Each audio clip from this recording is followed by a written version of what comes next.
Hi everyone, so I thought I would just go through a little bit of information about insulin needles and what the units are, because I know sometimes some people struggle with sort of understanding that.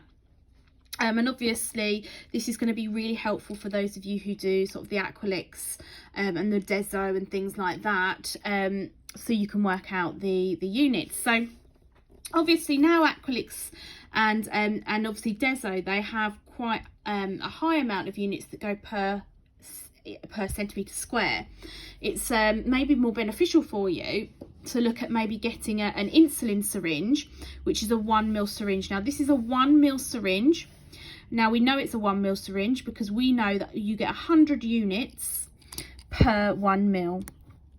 Okay, so it's 100 units and that equals 1 ml.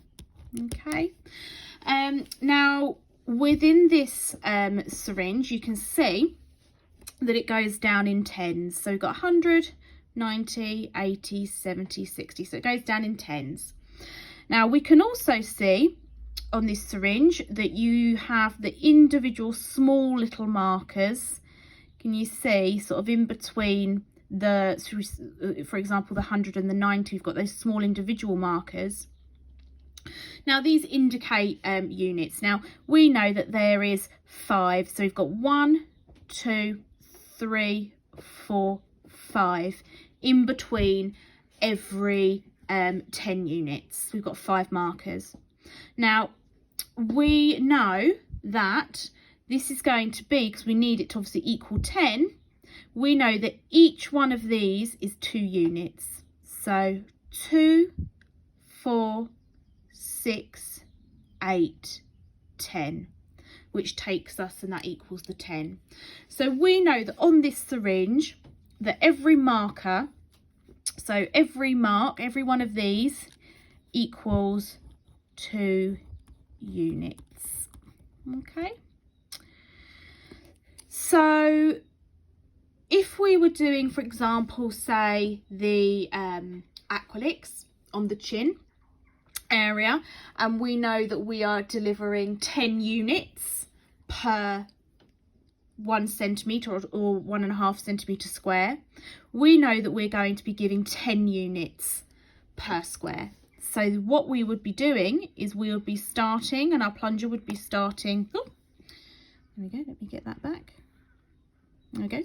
We know that our plunger would be starting here when we've obviously drawn up, and we are going to be delivering 10 units. So we'd be going from the 100 to the 90, because we know that it goes 2, 4, 6, 8, 10 in one square, the 90 to the 80 in the next square, the 80 to the 70 in the next square, the 70 to the 60 in the next square. And for every square that you're doing with your Aqualix on the chin, you're delivering 10 units with this needle. If you are doing, for example, the body, and we are, for example, there's a quite a large fatty area, we've decided and made the decision that we're going to be delivering 20 units per centimetre or 1.5 centimetre square, we know that for every little square we're going to be delivering 20. So we would be going from the 100 through to the 80.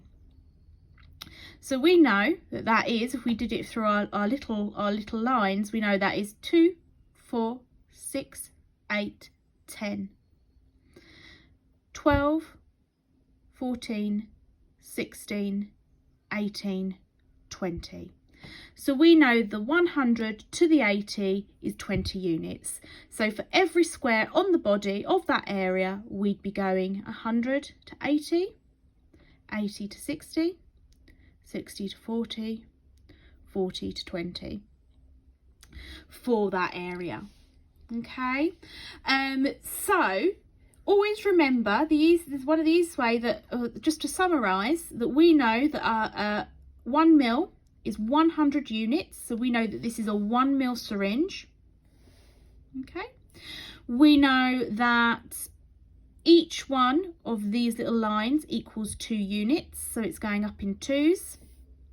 We know that 10 units is 100 to the 90, and then another 10 would be the 90 to the 80, then another 10 would be 80 to the 70, and then obviously we would double that for a 20 units. So for 20 units it would be 100 to the 80, 80 to the 60, 60 to the 40, and so on.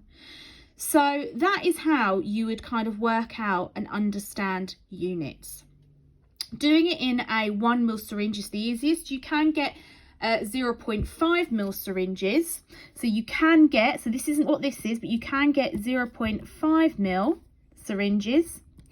And if we're looking at this, the 0.5 ml would usually be 50 units, or it can be 100 units. Sorry, no, it can't be 100 units, it'll be 50 units, but it will be usually going down in 5s on the syringe scale here. Okay, so I hope that kind of makes a little bit more sense in relation to the insulin syringe. And yeah, any questions, let us know. Thank you.